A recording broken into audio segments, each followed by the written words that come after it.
ဟဲ့အားပေးတူစင်သားလိုက်ကို ready ပဲနော် ready ပါကွာမင်းကြည့်အော်ရာစရာကြီးကွာတကယ်ဟာရတာဆိုလို့ရှိရင်ဘယ်လောက်ကောင်းပါလဲအေးမင်းကဘယ်လောက်ကောင်းမလဲလုပ်နေဘာကံကောင်းလို့ဖမ်းမခံနော်ပြီးရင်ရုံတာမဟုတ်ဘူးကွာဘာကိစ္စလဲလို့မေးတော့လေငါမှလေဟိုကျွန်တော်ကရုပ်ရှင်ဖွဲ့ရှူတင်မန်နေကြပါလို့ရှူတင်မှာသုံးလို့လားဆိုမှငါ့ကို print ထုတ်ပေးလိုက်တာဘာလို့ကွာတပြည့်တူလေးကွာမိုက်တယ်啊，要，我拉那个，我下来你们都，我这我改买的，买了又买了，要你那不就，哇呀，谁给我搞的？မင်္ဂလာပါကိုကြီးမင်္ဂလာပါကြီးဟုတ်ဒီလေးတို့ဟိုတယ်မှာတက်ရတာအဆင်ပြေကြရလားကိုကြီးပြောရတာခက်ပါတယ်အခုကျွန်တော်တိုင်ပတ်နေတာဗျာဘာအခက်အခဲရှိလို့လဲညီလေးဒီလိုဗျာကျွန်တော်တို့ခေါ်ရတဲ့စကားပြန်လေအလုပ်ကိစ္စရှိလို့ဆိုပြီးပြန်သွားတယ်ကျွန်တော်တို့ဒီချိန်ထားခဲ့တာအခုကျွန်တော်မှသူပြောတာကျွန်တော်နားမလဲကျွန်တော်ပြောတာသူနားမလဲနဲ့တော်တော်ဒုက္ခရောက်နေတာကိုကြီးကိုကြီးအဆင်ပြေသူနဲ့စကားတွေပဲနေမပြောပြပါလားအော်ငါညီရေမင်းပြောတော့မင်းမိတ်ဆွေဆိုဟမ်မင်းတော်မှမပြောတတ်ငါဘယ်လိုလုပ်ပြောတတ်မလဲကွာကျွန်တော်လည်းစကားပြန်နဲ့တစ်စင်ပြောတာလေဗျာအခုဟိုလူမရှိတော့ကျွန်တော်ဒုက္ခရောက်နေတာဗောကိုကြီးဘယ်လိုကြောင့်လဲ恭喜发财！啊，谢谢，我们大家什么都是圆不得背白啊，明晚白带背了都嘛包生意得了呀。ဘာပြောတာလဲဒီလိုဗျာ तू ကလေဒီလိုလာတော့ဒီမှာရွှန်နေတော့အများကြီးပါလာတယ်ပပံငွေကလက်ကျန်နည်းနေတာအဲ့ဒါရွှန်နဲ့ပပံငွေလဲချင်လို့တဲ့ကိုကြီးသိတယ်ဗျာရှားနေမှာတွားလို့ရင်လေဟိုအစစ်တွေဘာကြီးနဲ့ဆိုတော့အလုပ်တွေကရှုပ်တယ်လေကိုကြီးအစီပြင်ဟောဒီရွှန်အောင်ယူပြီးတော့ကျွန်တော်တို့ညောင်ငွေနဲ့ပေးထားပြီးပါလား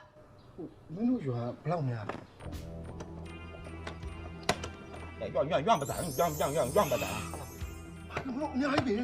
ဲဒီတော့အများကြီးဘယ်လိုလုပ်လဲလို့ရမလဲကွာဟုတ်ရဲ့ तू ကလေရင်းနှီးမှုနဲ့မလုပ်ပါဆိုတော့အများကြီးယူရတာပေါ့ဘယ်ကိစ္စမရှိပါဘူးဗျာကျွန်တော်နဲ့ကိုကြီးနဲ့ဟိုလုပ်တူလုပ်မဲ့လူတွေပဲ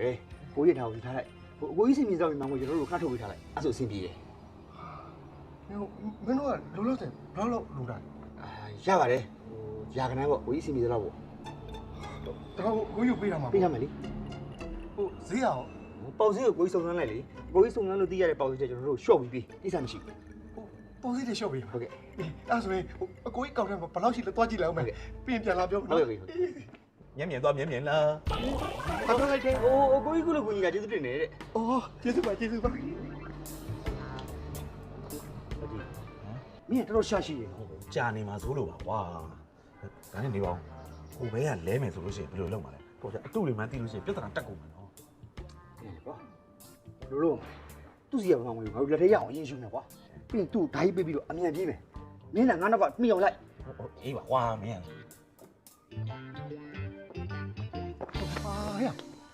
ဘယ်ဒီလျှောက်သွားနေလဲမင်းလေလက်ဖေး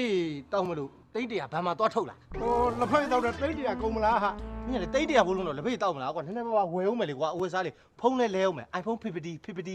တ်ကဲ့မင်းပြားကြီးပြန်တယ်ဘယ်သွားမလို့လဲဟိုမှာဟိုတစ်ကောင်နေအဲ့ဒီကောင်တွေကိုငါထဲ့မလို့ဘာဟုတ်ထဲမှာလဲဘာဟုတ်ထဲရမလဲသူတို့မှမြန်မာငွေနည်းနေပြီတဲ့တရုတ်ယွမ်နေပါလာတယ်တရုတ်ယွမ်နဲ့မြန်မာငွေလဲမလို့တဲ့ဒီမှာတရုတ်ယွမ်လဲတက်တော့မှာနော်ငါအခုချိန်မှာဈေးနေပြီဝယ်ထားမယ်ဈေးတက်ပြီဆိုမှနည်းထုတ်ရောက်မယ်ဟာမင်းပိုင်လိုက်လားအေးအဲ့ဒါအခုငါအကောင့်ထဲမှာဘယ်လောက်ရှိလဲဆိုတော့တွားကြည့်မလို့အေးတော်တကယ်ကြီးမစီးပွားရေးကစီးပွားရေးပဲငါအရင်ဥအောင်တွားဝယ်မှာဖြစ်မှာပါခင်ဗျားတို့လေမြန်မာပတ်စံနဲ့တရုတ်ပတ်စံနဲ့လဲမလို့ဆိုဟာမင်းတို့ဒီလိုရလေကျွန်တော်တကယ်ချင်းထုံလေးပြောလိုက်တာခင်ဗျာကျုပ်ကိုလည်းနည်းနည်းတော့လဲပေးသမှာဗျာဘယ်လိုနည်းနည်းလေးပြရမှာလဲဒီမှာရွှန်လဲမှာအများကြီးဗျခွင့်ရလေကျုပ်မှာပတ်စံပါပါတယ်ဗျာကျုပ်ကိုလဲပေးသမှာဟိုကျုပ်ကတရုတ်ပတ်စံဆိုကြိုင်မှုချင်းလို့မြန်မာပတ်စံကြိုင်မှုတယ်ဗျဟိုပြီးတော့လေဟိုကျုပ်ရွာပြန်ရောက်လို့ရှိရင်ကျုပ်ရွာသားတွေကိုဒါတရုတ်ပတ်စံဆိုတာပြချင်တာကျုပ်ရွာသားတွေကတရုတ်ဆိုအရန်ထင်ကြီးတာဗျာကျုပ်ကိုလဲပေးသမှာဗျာဒီမှာခင်ဗျားကိုလဲပေးလို့မရဘူးခင်ဗျားတကယ်ချင်းကိုလဲပေးမယ်လို့ပြောလိုက်ပြီးသွားပြီဟိုကဈေးတောင်သွားမင်းနေပြီဟိုခင်ဗျားတို့ဗျာကျုပ်မှာ300ပါတယ်300ဘူးလောက်ကျုပ်ကိုလဲပေးသမှာကျုပ်ဈေးပို့ပေးမယ်ဗျာဈေးပို့ပေးမယ်好ဒီကောင်သိကြတယ်သိကြပါတယ်ဗျာအဲ့ကျွန်တော်ပတ်စံမှာခုမှဘာထုတ်တာလားဟုတ်ပါပြီခင်ဗျားပတ်စံအရေးမကြီးပါဘူးဒီမှာဒီထဲမှာယွမ်အားလုံးပေါင်းဗမာငွေနဲ့တွက်ရင်350ဘူးတော့ပါတာဗျခင်ဗျား100ဆိုတော့ဘယ်လိုလုပ်မလဲဟို100အရင်ယူထားကျုပ်ထပ်ထုတ်ပြီးထပ်ပေးမယ်ဗျာလူဝင်ထပ်ပေးမယ်ဗျာကျုပ်ကဒါလေးလဲပေးသမှာဗျာပြီးရောရလဲဆိုလဲပေးလိုက်မယ်ခင်ဗျားတကယ်ချင်းတော့မသိစီနေတော့ဟုတ်ခင်ဗျားတို့ဒါဘယ်သူမှမပြောနဲ့ကျုပ်ဒါကိုတေချာဖွက်ထားမယ်ရောက်ပြီးရောကျေးဇူးတင်ရှက်ပတိဒါတေချာတယ်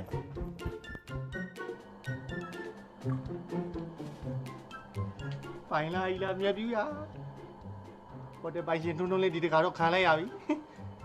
ဈေးတက်မှထုတ်ရောင်းမယ်ဈေးတက်မှထုတ်ရောင်းမယ်ပွားပြီဟိုကောင်မသိပွားထားလိုက်ပြီငါတော့ပွားပြီဈေးတက်လာ ဟဲ့ အေး ဟိုတရုတ်တည်းတွဲမိသေးလားဘယ်ရောက်သွားလဲမသိဘူး အော်ဟုတ်အင်းလေးဘက်ကိုဖျားဖူးသွားပြီတဲ့ ဟာတူတူတွေရဲကွာချက်ချင်းဘလို့ဖြစ်တာလဲတရုတ်ရွာနဲ့မြန်မာငွေလဲမယ်ဆိုလို့ငါအကောင့်ထဲမှာဘယ်လောက်ရှိလဲဆိုတာသွားကြည့်တာ မလဲပြစ်တော့ဦးတဲ့မင်းလိုက်ပြောလိုက်ပါလေမှားသွားတယ်မလဲပြစ်တော့ဦးတဲ့ ဟုတ်လား ဟုတ်တယ် အေးမလဲပြတော့လဲဘာတတ်နိုင်မလဲထားလိုက်ပေါ့ အေး အော်ဟဲ့ဟိုမင်းကငါတခါတည်းပြောအောင်မယ်မင်းဘာလို့လို့ငါ့ကိုတိုင်မင်းနော် အေးပါ မင်းကမျိုးကိုအခုမှရုပ်တာတော်ထုံထုံအားနဲ့ခမ်းမှာဆိုလို့ပြောတာ မင်းကလည်းကွာတရွာလေးသားချင်းချင်းပဲအကြောင်းသိတယ်မင်းကသိပါတယ်ကွာမင်းနက်ပါတယ် ခမ်းမှာဆိုလို့နော် အေး သွားပြီ ငါမြန်ငတုံးနဲ့ငတုံးကမင်းငါပြောသမျှမြန်ယုံနေသေးတယ်ဈေးတက်လို့ထုတ်ရောင်းလိုက်လို့ကတော့မဟုတ်လားမကြွေးခိုင်းနဲ့မကြွေးဘူးမလေးပွာပြီကွာ ဆိုင်နဲ့ပဲရောက်ကွာ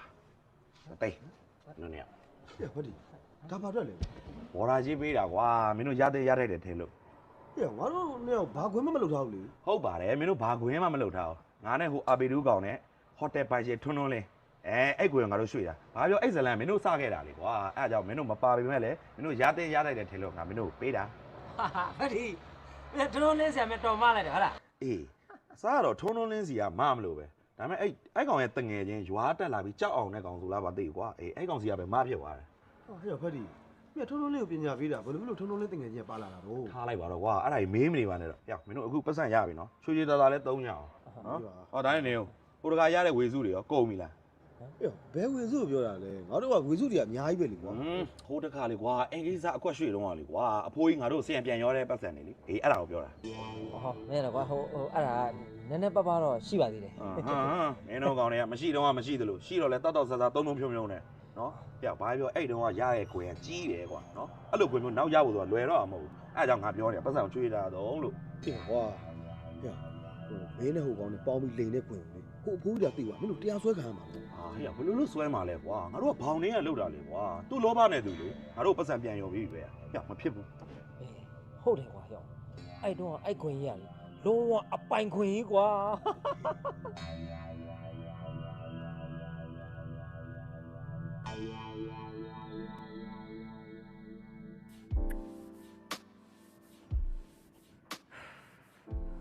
ဟန်နီငါ့ဖေပစံကိုလိန်သွားတယ်ဟိုဖတ်တီးဆိုတဲ့ကောင်ဒီဆိုင်လာမယ်ဆိုတော့ကျင်းသေးလား တေးကြတယ်ဟာသူ့ရဲ့သူ့တငယ်ချင်း2ယောက်ရဲ့နေ့လယ်2နာရီတိတိဒီဆိုင်မှာချိန်ထားတာငါနာနဲ့ဆက်ဆက်ကြားခဲ့တာ ပြီးတော့ဟိုသူ့နောက်ကပါတဲ့ဘောမနောက်တစ်ကောင်အဲ့ကောင်ရောနေသိပြီလား သူ့တော့ငါမသိသေးဘူးဟာစုံစမ်းနေတော့မယ်သိရတာနဲ့နင့်ကငါချက်ချင်းလှမ်းပြောမယ်ဟုတ်ပြီလား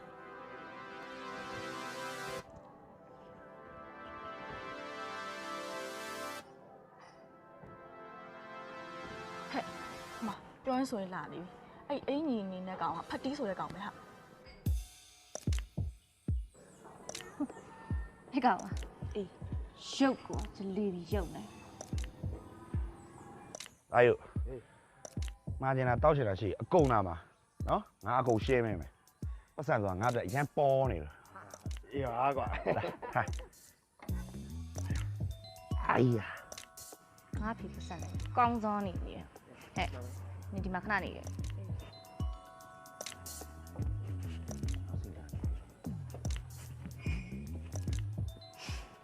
ကျမရှင်းတဲ့မြောက်တဲ့စကားလေးပြောချင်လို့ ရပါတယ်ဘာကိစ္စရှိလို့လဲ သူတို့မြောက်က ဟုတ်ဒါကိုတပည့်ရွာ ကျမရှင်းတဲ့မြောက်တဲ့ပြောချင် ရလေဒါယူချက်လောက်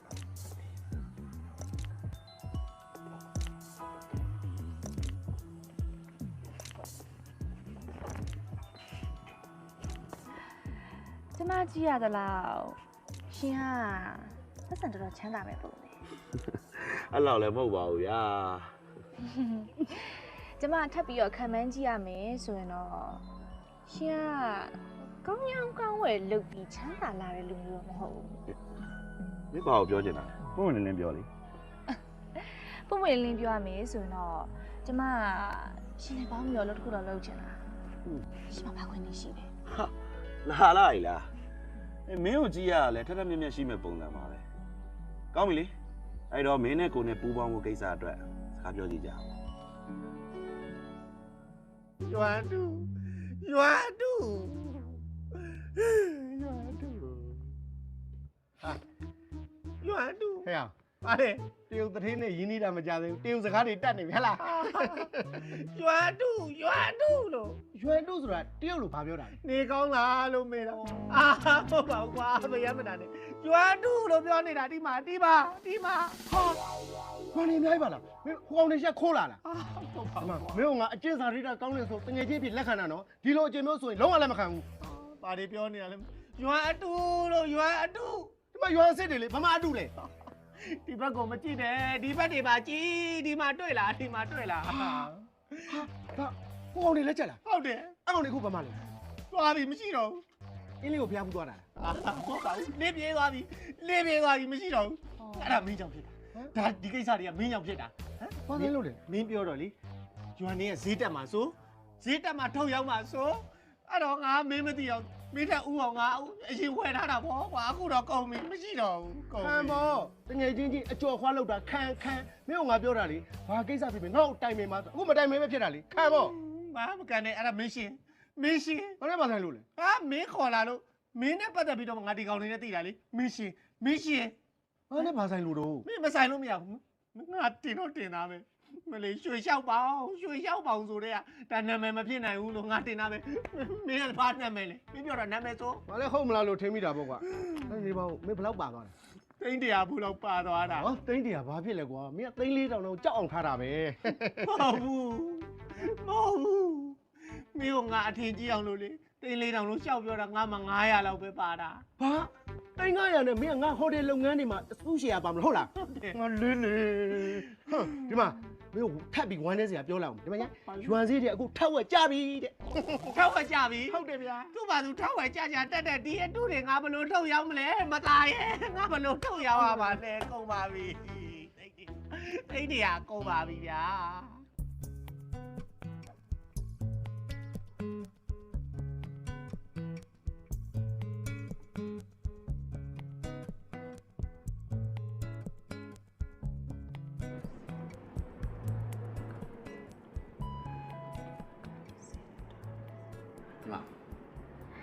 ကိုမမီလားဟုတ်ကဲ့မမိပါရဲ့ဟိုနေ့ကကျမတို့နောက်လိုက်လာတဲ့တယောက်ပါလားဟုတ်တယ်အဲ့ညလေညီမနဲ့ဒီလိုလမ်းလျှောက်လာတဲ့ကောင်မလေးကလေညီမတငယ်ချင်းလားဟုတ်တယ်လေသူ့အကြောင်းလေးသိချင်လို့ကျမတငယ်ချင်းကြောင့်တော့ဒီလိုလွယ်လွယ်နဲ့ပဲရမလဲပြီးတော့ဒါသူ့တွင်းရေးလေကျမပြောလို့ပဲဖြစ်မလဲဟုတ်တယ်ပါညီမရဲ့ဟိုကသူ့အကြောင်းစုံစမ်းတာဘယ်ကနေစပြီးဘယ်လိုစုံစမ်းမှန်းမသိဘူးဖြစ်နေတာတကယ်တော့ညီမအစီအပြေနေဆိုရင်ကိုနာမည်လေးပဲပြအဲ့လောက်တော့ရပါတယ်ဒါလည်းရှင့်ခင်းလို့ပြရနော်သူ့နာမည်ကမိုးတနာတဲ့ကျွန်တော်ကတော့ကိုယ့်ဘာသာစုံစမ်းတော့နော်မိုးတနာဟုတ်ကဲ့ကျေးဇူးပဲနော်ကျေးဇူးပဲကျယ်လေးအကြောင်းစုံစမ်းတာတဲ့ငါအကြောင်းလည်းမဟုတ်ကဲထိုးရဖဲတော့မခိုးနဲ့တော့မင်းချင်းနေလှုပ်เสียလားမင်းရတယ်လာပြီးတော့ဒါနဲ့မင်းပေါင်းကဖဲပါစပိတ်ဒါနေမဲ့ထုတ်လာဟုတ်လားအဲ့တော့မစားသေးမင်းတို့ကလေငါစတာပါကွာတကယ်တော့လုပ်မလားမင်းတို့ကလေတော့ချင်းရတော့မင်း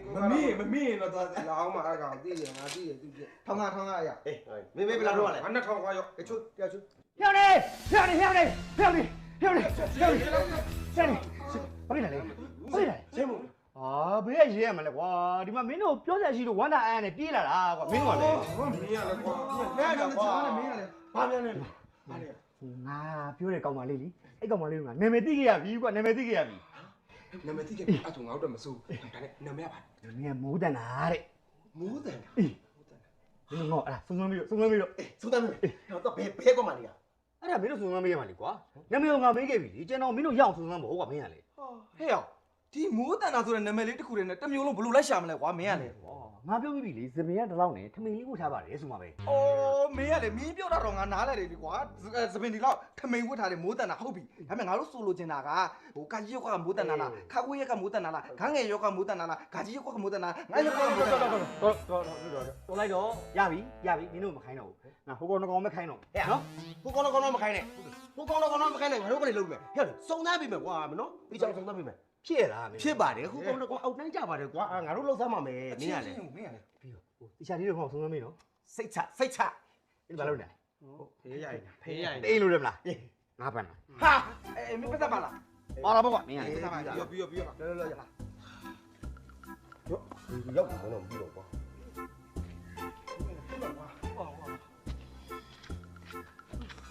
အာဒီလိုပြိုင်နေပြီကွာတော်လေးညောင်းကိုက်နေဟဲ့အားလေမိုးတန်တာဆိုတဲ့နာမည်လေးတစ်ခုသိအောင်လည်းငါတို့ဘလို့ရှာရမလဲကွာ ဟုတ်ပါကွာအိမ်လည်းမသိလမ်းလည်းမသိနဲ့တော်တိုင်ပတ်အိမ်ကြီးလမ်းနေမသိတာအရင်မကြည့်ဘူးဟိုတကောအာဘီတို့ငါတို့တိကျပြောခဲ့တယ်လေဒီနားတစ်ဝိုက်မှာအဲ့ဒီကောင်မလေးနဲ့သူစုံလာတယ်ဒါဆိုတော့အဲ့ကောင်မလေးကဒီနားတစ်ဝိုက်မှာပဲရှိမှတယ်ကွာငါတို့အိမ်တိန်လောက်ဝင်ပြီးတော့ကွာမိုးတန်တာကိုတိလာဆိုဝင်မေးမကောင်းလား ဟာမကောင်းပါဘူးမကောင်းပါဘူးမင်းကလည်းကွာတအိမ်ဝင်တအိမ်တက်ဝင်မင်းနေအစင်မပြေဘူးလေပဲဒူးပဲကြုံဒီပုံစံကြီးနဲ့အစင်ပြေဘူးရော ဖျောက်နေကြာပါတယ်ကွာမတွေ့ဘူးလို့ပဲပြောလိုက်တော့ကွာဘာလဲကွာအဲ့ကောင်အာဘီဒုခိုင်ရန်ကုန်ရှောက်လုံနေတာတိုင်ပတ်ဘာမှမသိ ဟဲ့အာလူမင်းစကားအဲ့လိုလက်လို့ဆိုတော့မပြောနဲ့လေကွာဟဲ့အာဘီဒူးကျွေးမွေးထားလို့မင်းတို့ငါတို့တွေကောင်းကောင်းစားရတာလေကွာတလုတ်စားဘူးသူကျေးဆိုတာမင်းနားမလဲဘူးလားကွာ ဟဲ့ရောင်ရငါလည်းအဲ့လိုတော့သိပါတယ်ကွာအဲ့ဒါကြောင့်မို့လဲအခုလိုရှောက်လုံပေးနေတာကွာခုကတွေ့ရမတွေ့ဟောင်းမင်းရတယ်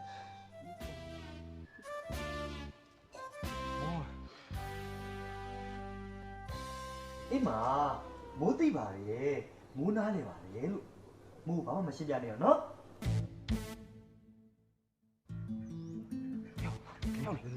မကြိုက်လားမိုးတဲ့မိုးတန်တာဆိုတာသူလားမသိဘူး မဖြစ်နိုင်လို့မလို့ပြောဟိုအာဘီဒူးပြောတာသပင်ကသလောက်လောက်တယ် तू ကသလောက်လောက်ပဲရှိတယ်လေကွာမင်းကလေ မင်းကလေသူ့စပင်းနဲ့သူလေကွာညက်ချင်လဲညက်မှာပေါ့မင်းကလေ ဟေ့မိုးတန်တာတော့မဖြစ်နိုင်ဘူးနော်သူခုခုပြောတာထမိန်ဝတ်ထားတယ်သူကတော့ခေါင်းဝင်ကြီးရအောင် လာပြန်ပြီကွာနောက်တစ်ယောက်ဒီကောင်နဲ့တွေ့တော့ဓမေဝတ်ထားမယ်ခေါင်းဝတ်ချင်ဝတ်မှာပေါ့မိုးကလည်းကြားတယ် ဒါမျိုးမိုးလောက် ဩမိုးသိပြီလို့ပြောပြီးပြီလေမိုးတက်ရှင်းတဲ့ဇံမလိုပါဘူးလို့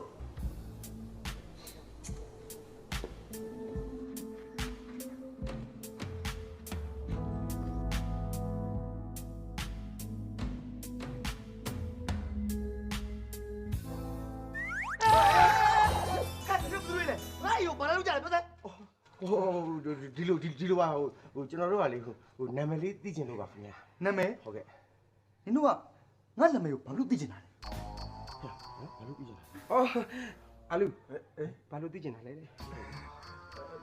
ဘာလို့သိချင်တာလဲတဲ့ ဟော ဟဲ့ရီးရတော့မလို့နော်နင်တို့ကြည့်ရတာတခိုးချပွေးရုံနဲ့ဘာလဲငါ့ရုပ်ခိုးတာဘောပါဗျာဒီလိုဟိုဒီလိုပါဗျာဒီလိုပါဟိုကျွန်တော်တို့ရဲ့မိတ်ဆွေတယောက်ကလေဟိုသူ့ရဲ့ငယ်တငယ်ချင်းတယောက်ကကွဲကွာသွားတာကြာလို့ဗျာအဲ့ဒါပျောက်လို့လိုက်ရှာပါဆိုလို့လိုက်ရှာတာဟိုဒါနဲ့ဒီတယောက်ကဟိုမိုးတန်တာလားယင် ဟုတ်ပါဘူးမိုးအောင်ရှိုင်း ဟုတ် ဟာဘုံ မူ ဟဲ့နင်တို့ငါမသိငါဘူးနင်တို့ပုံစံနေကြည့်ရတခိုးချပွေးရုံနင်တို့ငါရှာမယ်ဟဲ့ကိုကြီးရှာတော့ချွေးရမယ်အောင်ရှာ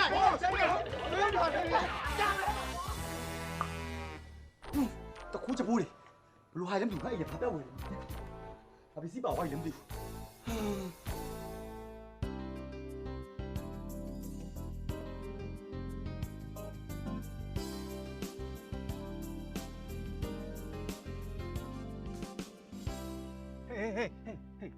မင်းကဦးရွှေအိုးရဲ့သမီးမိုးတန်တာမဟုတ်လား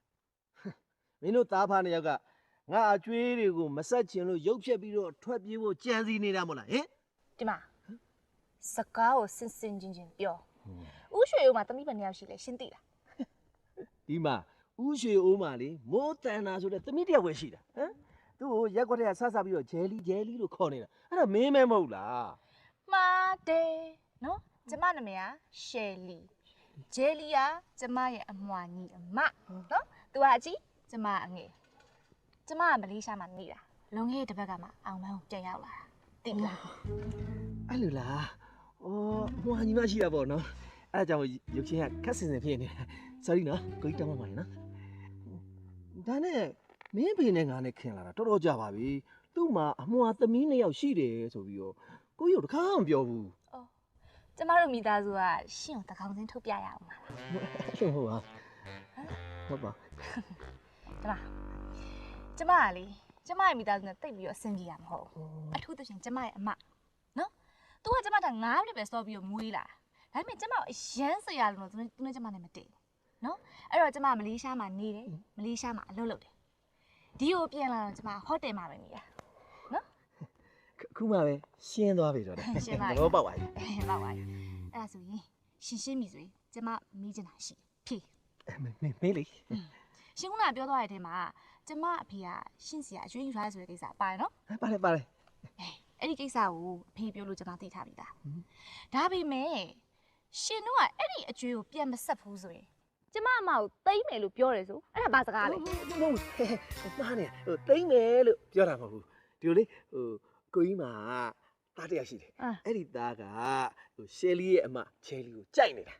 တကယ်လို့အကျွေးပြန်မဆက်နိုင်ဘူးဆိုရင်သူတို့နှစ်ယောက်ကိုနီးစပ်အောင်စီစဉ်ပေးလိုက်ဆိုအဲ့တဘောနဲ့ပြောတာတိမ့်မယ်လို့ပြောတာမဟုတ်ဘူးနော် အဲ့ဒါတူတူပဲလေတိမ့်မယ်လို့ပြောတာပဲဟာဒီမှာဦးလေးနော်ဦးလေးရဲ့အကျွေးကိုကျမပြန်ဆက်ဒါပေမဲ့ကျမအမကိုလက်ဖြားနေအောင်မထီနဲ့ မထိပါတခုတော့ရှိတယ်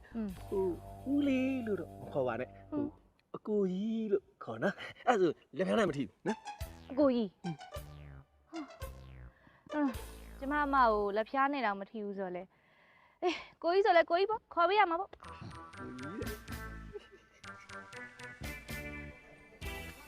အဲ့ချက်လေး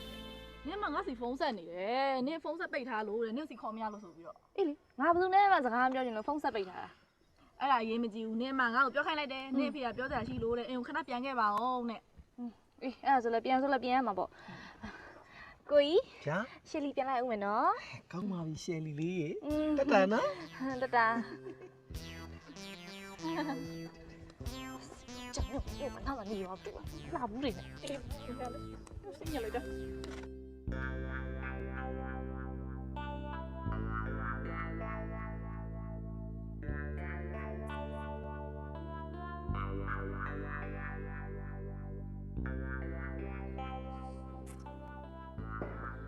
ဟောဗျာဟာဘာဖြစ်တော့လဲတယောက်တည်းပြုံးပြီဘာဖြစ်နေညမင်းခွင်ထက်စင်မှုတော့မစင်စားနဲ့တော့နော်ငါတို့ခွင်နေစင်တာတအားစိတ်နေပြီကွာကြာရင်လူတွေသိထားပြီးတော့မယ်ငါတို့ရှော့မရတော့မယ် အေးပါမင်းပြောသလိုမျိုးအစကငါလည်းအဲ့လိုဒီခွေတွေကိုမရွှေ့တော့ဘူးဆိုမျိုးတွေးမိပါသေးတယ်ဒါပေမဲ့ငါမှလောက်ရမယ့်အကြောင်းတရားတွေကရှိလာပြီကွာ မင်းကလည်းကွာဘာအကြောင်းတရားတွေရှိလာပြန်ပြီလဲဘာဖြစ်အခုဆိုရင်ငါတို့လက်ထက်မှာပတ်စံနေပါစုမိဆောင်မရှိနေပြီလေ စုမိဆောင်မိရှိရတော့ဟုတ်ပါတယ်တကယ်တော့အဲ့ဒါတွေကဘာမှမဟုတ်သေးဘူးကွာကဲငါတို့အိမ်တစ်လုံးတောင်ပိုင်လို့လားခုပဲကြည့်လေမင်းတို့ငါတို့အဆောင်မှာနေရတယ်သွားလာလာကြတော့လဲကြုံတယ်လို့တွေဒိုးနေရတာပဲဟေ့ငါကတော့အိမ်လေးတစ်လုံးကားလေးတစ်စီးရအောင်တော့ဒီလုပ်တွေကိုထပ်လုပ်ကြည့်ခြင်းသေးတယ် နေစမ်းမို့ကဲမင်းကအိမ်ပိုင်ပြီးမဲ့ထားပါဦးအဲ့ဒီအိမ်မှာမင်းကဘယ်သူနဲ့နေမှာလဲမင်းကတကောင်ကျွတ်တယောက်တည်းသမား ဟေ့အဘေတူငါမှလည်းမိသားစုဆိုတာရှိလာတော့မှာကွာ ဟာသတိတယောက်ပါလားလှုပ်ဆောင်မအောင် ငါမှလည်းမင်းလိုမျိုးချစ်ရမယ့်ကောင်မလေးတွေ့နေပြီကွာ ဟာရောက်ဘယ်သူလဲဘယ်ရလဲ အေးဘယ်ရမှန်းတော့မသိဘူးကွာငါဟိုနေ့ကကော်ဖီဆိုင်မှာထိုင်နေတော့ငါစီကိုတန်းရောက်လာပြီးတော့ငါအเจ้าတွေကိုလည်းသိတယ်တဲ့ပြီးတော့ငါနဲ့အတူတူဒီလိုခွင်တွေကိုလည်းအတူလှုပ်ရှားမယ်ဆိုပြီးပြောလာ ဟိုဒီမင်းလက်ခဏပေးစမ်း ပါလဲ ဟာအဲ့ဒါကြောင့်လက်ထိတ်ဆိုတွေနေနေတာဖတိရဲ့ဟိအောင်အဲ့ဒါရေးရနေအသွင်ပြီးတော့ဖမ်းတာဖြစ်လိမ့်မယ်နော်ငါပါလိမ့်မယ်ကွာမင်းကလေ ဟေ့ငါအဲ့လောက်တော့လူခဲကမညံ့ပါဘူးကွာကောင်မလေးကငငယ်ချောချောထက်ထက်မြက်မြက်လေးကွာငါထင်တယ်အဲ့ကောင်မလေးကငါအเจ้าတွေလည်းသိနေရဆိုတော့ငါ့ကိုကြိတ်ခိုက်နေရလားမှမသိရကွာ ဟုတ်တယ်ကွာမင်းတွေ့ရလဲမှန်တော့မှန်တယ်ငါလည်းပတ်စံစုရမယ်ငါအခုလက်ရှိခြေနေနေဆိုရင်ငါကြိုက်နေတဲ့ကောင်မလေးကငါ့ကိုလက်ခံမှာမဟုတ်ဘူးကွာငါလည်းပတ်စံလေးပါလေးစုလုပ်ငန်းလေးပါလေးလုပ်လုပ်ငန်းအထိုင်ကြပြီဆိုတော့မှငါသူ့ကိုဖွင့်ပြောရမယ် မင်းကဖွင့်ပြောမယ်တာပြောတာမင်းအဖြစ်ကအခုမှသူ့နာမည်တစ်လုံးပဲသိရသေးတယ် ဒီကွာငါကောင်လေးတော့ငါစုံစမ်းခိုင်းတာပါတယ်ဒီကောင်နေငါ့ကိုဘာပြန်ပြောသေးတာ မင်းအကောင်လည်းများအားကိုးနေသေးတယ်ဒါနဲ့မင်းကောင်မလေးနာမည်က ဘုဒ္ဒနာတဲ့မင်းကောင်မလေးရော ရှယ်လီတဲ့ ဟိအောင်ရှယ်လီဘူဆန်လာရီလားကွာ ဘိုးဆန်လားမဆန်လားမင်းတွေ့ရင်သိလိမ့်မယ်လုံးဝအလန်းစား အာဟုတ်ပါပြီကွာ ဟာမင်းတို့တယောက်ကလည်းကွာရှာလိုက်ရတယ်ဒီမှာလာပြီးတာယာနေတယ်ဒီမှာငါခွေတခွေတွေ့ထားတယ်နော် ခွင်းတခွင်း ဟာလေကိုပါသေး ဘာကွာ ဘာခွေလဲဟိုသေးတော့စိတ်ဝင်စားအောင်နော် ဟာမသိဘူးခွေအကြီးပဲ ခွင်းကြီး ပဲ ဒီသမောင်ခွင်းရခွင်းကကျွန်တော်တို့ဘယ်လောက်ရမှာလဲ လောက်ရမယ်လို့လောလောဆယ်ခံမှန်းလို့ပြအောင်ဒါပေမဲ့အနည်းဆုံးယာကနန်းပဲ ဟာ ရှာကန်းဆိုတော့စိတ်ဝင်စားတယ် ယာကနန်းတော့ပြကြတယ်အဲ့တော့ကွာဟဲ့မင်းတို့ရှင်းပြလိုက်လို့ကျန်တော့ ဟောဒီလိုကွာညီလောကမှာအရန်နာမည်ကြီးနေနွားချက်ကြီးဆိုတာရှိတယ် ဟေ့မင်းကနာမည်ကြီးကဘယ်လိုလဲကွာနွားချက်ကြီးပေါ့ ဟောဒီကောင်ကမြေဝယ်တဲ့နေရာမှာနွားကြလို့နွားချက်ကြီးလို့ခေါ်တာကွာ ဩ အဲ့ဒီကောင်ကလေသူများရှိရမြေကိုဝယ်ဈေးနေပြီးတော့ဝယ်တယ်ကွာသူရှိရမြေကိုပြန်ရောင်းရင်ဈေးတင်ပြီးတော့ရောင်းတာ အဲ့ဒါကြောင့်မလို့ငါချက်ကြီးကိုပညာပေးတဲ့အနေနဲ့ဒီကောင်ကြီးကပတ်စံမရမှာပေါ့ ဘူးပေါ့ညီသမားကိုမမယ်ဆိုရင်နည်းနည်းတော့ short ရှိတယ်ဟုတ်ဆိုတော့ငါတို့ကသူ့ကိုလေအောင်စရာမြေလည်းမရှိဘူးသူ့စီကနေမြေဝေစရာငါတို့မှပတ်စံနဲ့အရင်ကြီးကနေတယ်လို့လို့မှာ အဲ့ဒါတော့ကွာမင်းတို့ညောင်အဲ့ဒီ line တွေကျွမ်းပါတယ်မင်းတို့နည်းနည်းစဉ်းစားဖို့ကွာငါအစဆွဲထုတ်ခဲ့ပြီမင်းကလေ ဘူးရစဉ်းစားညီသမားကိုမမယ်ဆိုတော့ဟုတ်ပြီဟမ်ပတိဒီတခါမင်းအရှိအောင်ဝင် အေးပြီးမှပြန်ဆက်မယ်နော်ဒါလေးအဲ့တဲ့ရောက်နေလို့အေးဒီလေး sorry ကွာလည်းအလုပ်ကမရနိုင်ကြားရတယ်အေးဒီလိုကိုပြောအောင်မယ်ဒီညီလောကမှာပေါ့ကွာနော်ချက်ကြီးဆိုရင်မသိတဲ့လူကခရှာရှာနာမည်ကြတာနဲ့ကွက်သိနေနော်အဲ့တော့ညီလေးညီကိုကြိုက်တယ်သဘောကျတယ်ဆိုတော့ ਨੇ ဒီမှာ1000 200နော်300ဟုတ်ကဲ့ပြန်ချမယ်နောက်4ရက်နေတာ ਨੇ ကြံတဲ့ငွေအပြီးချိန်အဲ့ကိစ္စကိုညီလေးအဆင်ပြေတယ်ဆိုရင်ကိုရှေ့ပြီးစောက်ဖို့လုပ်မယ်မဟုတ်ရင်တွတ်သိမ့်ပြီဟုတ်အဆင်ပြေပါတယ်ကိုကြီး အဆင်ပြေတယ်ဟုတ်ကဲ့အေးအဆင်ပြေတယ်ဆိုလို့ရှိရင်ညီလေးကိုရောင်းမယ်မြေကွက်အကြောင်းအသေးစိတ်ကိုရှင်းပြတာဟုတ်ကဲ့ကိုကြီးဒီလိုဗျာကျွန်တော်မြေကဟိုတယ်လုပ်ငန်းနဲ့ဆိုလို့ရှိရင်တော်တော်လေးတင့်တော်တယ်အဲ့ညီမော်ပါလားဘန်ဂလိုလေးစောက်လိုက်မယ်ဆိုလို့ရှိရင် view ကတော်တော်လှမှာဟိုတယ်မှာလာတဲနေနေဧည့်သည်တွေကရှေ့တကားကြီးကိုဖွင့်လိုက်လို့ရှိရင်ဟောတောင်တန်းကြီးကိုမြင်နေရဟောညာဘက်တကားကိုဖွင့်လိုက်မလားထင်းရှူတော့ဘယ်ဘက်တကားကိုဖွင့်လိုက်ရင်စိုက်ခင်းနေမျက်ရှိနေမလားဒါပဲလေကိုကြီးရယ်ညီလေးအဲ့ဒါမှားပြီမင်းမြင်တဲ့တစ်ထက်ထက်ကြတဲ့မြေကွက်အခုမှရှိတယ်ကိုတော့ရောင်းမထွက်လို့စိတ်ညစ်နေတာဟိုညီလေးမြန်အဲ့ဒါမြင်ဆိုရင်တော့ကိုမယူတော့ဖြစ်တော့ဒါနဲ့နေပေါင်းကိုကြီးရယ်ကိုကြီးမြန်ကရောင်းမထွက်အောင်ဘာမြင်မို့လို့လဲစွတ်မြေလေမဟုတ်လေကိုကြီးကိုကျွန်တော်မြေမျိုးစားကိုမေးတာဟောညီလေးအဲ့လိုရှင်းရှင်းလေးမေးလေမြေမျိုးစားကတော့လဲမြေပေါ့ကွာဟောလဲမြေဆိုရင်တော့ဘယ်ရောင်းထွက်မှာလဲကိုကြီးကျွန်တော်မြေကဥယျာဉ်ချမ်းမြေမျိုးစားပုံမှန်61ကြာပြီးသားညီလေးပုံမှန်61ကပြည်သူ့ဘဏ်ပစ္စည်းအတော့သမ်းမှုလေဟာဘေးစင်မပြေဘူးလေကွာညီလေးမပုံစံ61ကိုပြောတာပါဗျာပုံစံ61ပုံစံ61ပုံစံ61ညီလေးကိုဒီမြေလောကမှာပုံစံ61ဆိုပြီးကိုမကြားဘူးနော်ညီလေးပုံစံခုံလည်းရှိတယ်ကိုရတယ်ဗျာ6နဲ့1ပေါင်ခုံလေဗျာမင်းကလည်းလာနောက်တယ်အဲ့လိုပြောမှမဟုတ်ဗျာခင်လားပဲလေသိကိုရာကြော်ပြီးလှုပ်နေဟုတ်တယ်နော်အေးအဲ့တော့ညီလေးဟိုပါပေါ့ညီလေးရဲ့ဆွဲစာတန်းနဲ့ကိုစစ်ချင်တယ်ကွာရပါတယ်ဗျာရပါတယ်ဟုတ်ကဲ့ဟောစစ်ကြည့်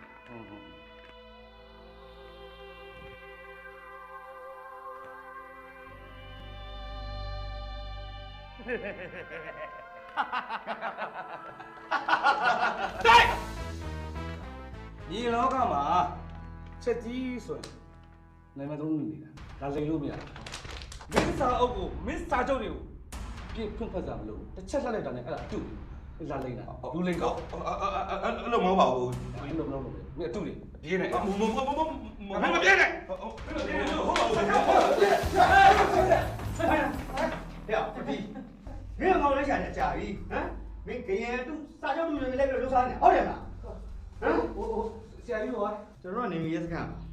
ဒီကောင်အခုလိုပဲစာချုပ်တူတွေဂရန်တူတွေလိုက်ပြီးလှုပ်ရှားနေတာကြာပြီဒီကောင်တော့လိုက်အခုလေဒီကအုပ်ကြီးကအကြောင်းကြားလို့ဒီကောင်လာဖမ်းတာဟောကျွန်တော်ပါသိမ်းပါဒီရောကအုပ်ကြီးပါဟိုကျွန်တော်ဒီရောကမှနေတယ်ပါခင်ဗျဒီရောကအုပ်ချုပ်ရေးကကိုစိုးမြင့်ပါခင်ဗျကိုစိုးမြင့်မရှိတော့ကျွန်တော်သူ့နေရာဝင်လိုက်တာပါဟိုကြားသေးနဲ့တူတယ်ဟုတ်ကဲ့ပါဟုတ်တယ်ဝမ်းသာပါခင်ဗျဒီကောင်ကလည်းဒါခင်းနဲ့လာလိုက်နေပါခင်ဗျဖမ်းတော့ပါခင်ဗျကဲညနေ